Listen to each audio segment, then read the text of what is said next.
Circles ప్రారంభమయ్యాయి. విజయవాడలో ఏర్పాటు చేసిన కార్యక్రమంలో ఏపీ పోస్టల్ సర్కిల్ను ముఖ్యమంత్రి చంద్రబాబు, టెలికాం సర్కిల్ను కేంద్ర మంత్రి వెంకయ్యనాయుడు ప్రారంభించారు. ఇప్పుడు వెంకయ్యనాయుడు మాట్లాడుతున్నారు. లైవ్లో చూద్దాం. ఎక్కడ హిందీ లేదు, నెల్లూరులో ఎక్కడ హిందీ లేదు, మరి హిందీ డౌన్ డౌన్ అని అరుస్తున్నాం. మరి డౌన్ డౌన్ అంటే హిందీ ఏందయ్యా ఎక్కడుందనంటే ఎవడో వచ్చి చెవులో చెప్పాడు 2 దగ్గర 2 హిందీ అని.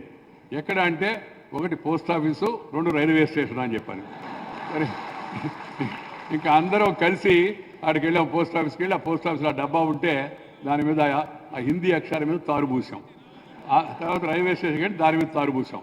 ఆ తర్వాత 1993లో ఢిల్లీకి వెళ్ళిన తర్వాత అద్వానీ గారు నన్ను అఖిల భారత మహామంత్రిగా అంటే పార్టీ జనరల్ సెక్రటరీకి ఇచ్చినప్పుడు అప్పుడు అర్థమైంది ఏంటంటే నేను పూసింది తారు ఆ పోస్టల్ డబ్బాకి కాదు, నా మొహాన్ని నేను పూసుకున్నానని చెప్పాను. ఎందుకంటే ఈ భారతదేశంలో హిందీ के बिना हिंदुस्तान में आगे बढ़ना संभव नहीं है. कारण क्या, హిందీ రాష్ట్ర భాష. నువ్వు ఎన్ని భాషలు నేర్చుకున్నా మన ఊరిలో మనం బతకాలంటే, మన రాష్ట్రంలో మనం ఇదిగా ఉండాలంటే మన మాతృభాష వచ్చి ఉండాలి.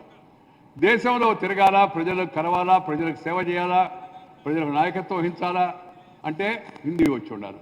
ఇవి రాకపోతే మనం ఏం చేయలేం. అందుకని మాతృభాషను మర్చిపోకూడదు. అలాగే దేశ భాష అంటే తెలుగును కూడా అందరూ నేర్చుకోవాల్సి ఉంది. అనవసరమైన వ్యతిరేకతతో ఉన్న అవకాశాలు మనం పోగొట్టుకోకూడదు అనే విషయాన్ని నేను అర్థం చేసుకోవాలి ఢిల్లీకి వెళ్ళిన తర్వాత. అప్పటికే చాలా ఆలస్యం అయిపోయింది.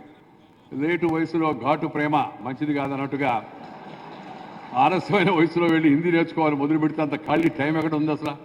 అందుకని మాట్లాడుతూ పేపర్ పత్రికల వాళ్ళతో మాడుతా, మిగతా మిత్రులతో మాడుతూ అదేదో కొద్దిగా నేను ఆ టూటీ ఫుటీ హిందీ ఒక్క ముక్కలు హిందీ నేర్చుకున్నాను, హిందీలో మాడే ప్రయత్నం చేస్తున్నాను.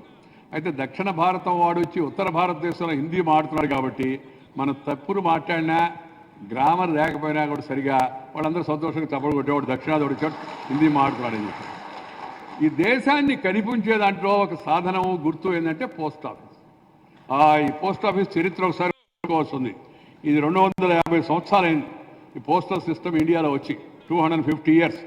లార్డ్ క్రైవ్ 1766లో ఇండియన్ పోస్టల్ సిస్టమ్ని ప్రవేశపెట్టాడు. ఆ తర్వాత 1854 ఆ పోస్టల్ యాక్ట్ మనకి చట్టం అమల్లోకి వచ్చింది. ఈ గత సంవత్సరం 200వ వార్షికోత్సవాన్ని జరుపుకున్నాం. బ్రిటిష్ నావలిస్ట్ యాంథోనీ ట్రొలోపి అనేవాడు ఆయన పేరుతో. ఎందుకంటే ఆయన నవల్ ఒకటి ఉండే. ఆ నవల్లో ఆయన ఈ రెడ్ కలర్ లెటర్ బాక్స్ని 1852లో కనిపెట్టాడు. ఆయన ఐర్లాండ్లో ఒక పోస్టల్ సర్వేయర్గా పనిచేస్తుండేవాడు.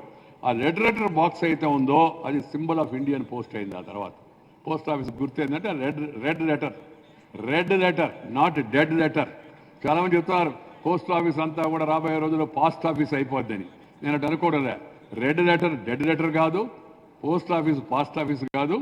పోస్ట్ ఆఫీస్ రాబోయే రోజుల్లో మరింత నిండుగా ఇంకా కూడా బాగా ఉపయోగపడుతుందని చెప్పి నేను భావిస్తున్నా. మీకు తొందరగా తెలుస్తుంది. అలాగే వాజ్పేయి గారు వచ్చిన దాకా టెలిఫోన్ చాలా తక్కువ ఉండేది దేశంలో.